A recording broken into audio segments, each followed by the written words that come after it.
तो देश में वन नेशन वन इलेक्शन की बात हो रही है, कमेटी बन गई है, उस पर चर्चाओं का दौर लगातार जारी है। हमारे साथ भी कुछ खास मेहमान जुड़ गए हैं। राम कृपाल सिंह जी हैं वरिष्ठ पत्रकार, अकुश श्रीवास्तव जी वरिष्ठ पत्रकार हैं, राकेश शुक्ला जी वरिष्ठ पत्रकार हैं। आप तीनों को बहुत स्वागत है। राम कृपाल सर, आपके पास आ रहे हैं। जिस तरीके से ये कमेटी बनी, असदुद्दीन ओवैसी कह रहे हैं कि ये संवैधानिक रूप से सही नहीं होगा। आम आदमी पार्टी कह रही है कि कम पढ़ी लिखी सरकार है, इनको संघीय ढांचे के बारे में पता नहीं है। ये जो पूरी बात हो रही है वन इलेक्शन की, ये संवैधानिक मामला वाकई संकट वाला है या फिर राजनीतिक बातें हैं, संविधान का नाम लिया जा रहा है? देखिए, ये कोई ऐसा नहीं हुआ है कि आज ही मोदी जी, इसके बहुत पहले ये बात कर रहे थे और बीजेपी के कई और नेता ने भी इस बात को उठाया था कि आज़ादी के बाद सन 52 से लेकर के 67 तक, यानी 52 से 67 4 चुनाव संविधान के तहत इसी तरह होते थे। विधानसभाओं के और लोकसभा के चुनाव ये हो चुके हैं। ये परिपाटी जो बदली इसलिए कि तब कांग्रेस शासन में थी और उसने राष्ट्रपति शासन लगाना शुरू किया कुछ राज्यों में, और उसके बाद ये अलग अलग डेट जो अलग हुई। तो सवाल इस बात का है कि संविधान के तहत, और जिस तरह के आरोप लगा रहे, मुझे तो बड़े मुझे हंसी आ रही है। क्या आप लोग बोल रहे हैं? सबको पता है कि ये अगर कोई भी इस पर बिल बनेगा या कानून पास होगा, वो कानून संसद में 3/4 बहुमत होगा। बिल्कुल, यानी आंकड़ों का तो खेल रहेगा ही। मैं बस 1 मिनट और कहूँ, 3/4 का मतलब है कि ऑल पार्टी जब तक इस पर सहमत नहीं होगी ये कानून नहीं बन सकता। उसके बाद ये 3/4 राज्यों से पास होना चाहिए।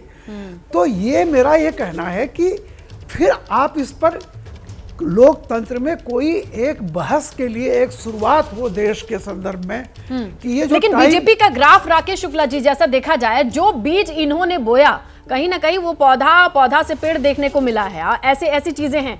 इस बीज को आप किस तरीके से देख रहे हैं? किस बीज को? ये वन नेशन वन इलेक्शन, जिसका आज हालांकि बातें बहुत की जा रही थी, लेकिन आज जमीन पर इसका एक खाका तैयार करने की घोषणा तो हो चुकी है। देखिए, जब 2018 में प्रधानमंत्री श्री नरेंद्र मोदी जी की तरफ से इसको मतलब फ्लोट किया गया, इस मुद्दे को रखा गया, तभी उन्होंने ये सोचा होगा कि हमें वन नेशन वन इलेक्शन करने के पीछे वो लॉजिक क्या है। उसमें सबसे बड़ा लॉजिक ये है कि आपके ऊपर, यानी देश के ऊपर जो अतिरिक्त खर्च आता है, उस खर्च को किस तरह से रोका जाए। जहाँ तक बात हो रही है कि आप संघीय ढांचे पे प्रहार कर रहे हैं, संघीय ढांचे पर प्रहार तब माना जाएगा जब केंद्र सरकार सभी राज्य सरकारों को बर्खास्त करके चुनाव करे, तो वो संभव नहीं है।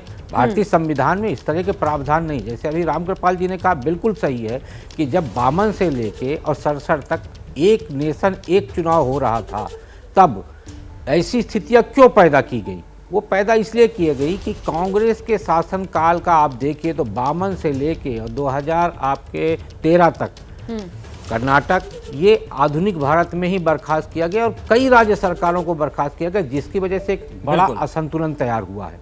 हम ये कह रहे हैं कि कोई भी जो चुनाव प्रक्रिया है, एक देश एक, बिल्कुल सर, यानी कि 68 के बाद जो स्थितियां बनी, 68-69 में सरकारें कुछ भंग हुई, उसके बाद 70 में लोकसभा चुनाव हो गया। अकुश श्रीवास्तव सर, जो बात कही जा रही है बार बार कि ये ध्यान भटकाने के लिए सरकार ने कमेटी बनाने का फैसला ले लिया, क्या वाकई ये ध्यान भटकाने की कोशिश? क्योंकि इंडिया गठबंधन की जैसे कोई बैठक होती है, कोई बड़ा राजनीतिक कदम सरकार उठा लेती है और गठबंधन से लोगों का ध्यान हट जाता है, तो ये भी एक राजनीतिक चालाकी है क्या, जिससे विपक्ष परेशान हो जाता है? देखिए, चालाकी शब्द इस्तेमाल नहीं किया जा सकता इसके लिए। ये एक रणनीति होती है और राजनीति में रणनीति का बहुत महत्व होता है, समय का बहुत महत्व होता है, वक्त का बहुत महत्व होता है। आपका एक एजेंडा होता है और कब जारी किया जाना है ये दूसरा एजेंडा होता है।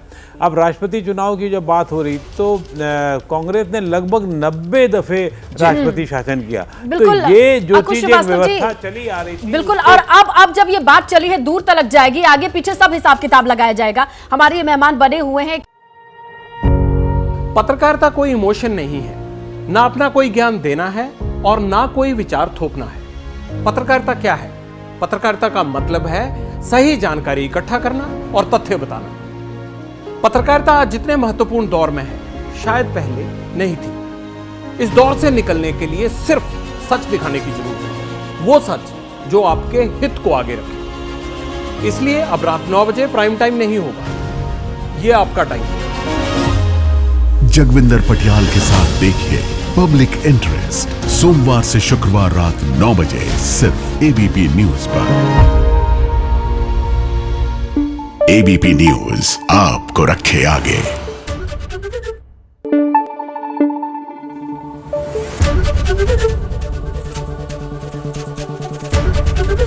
एबीपी न्यूज आपको रखे आगे।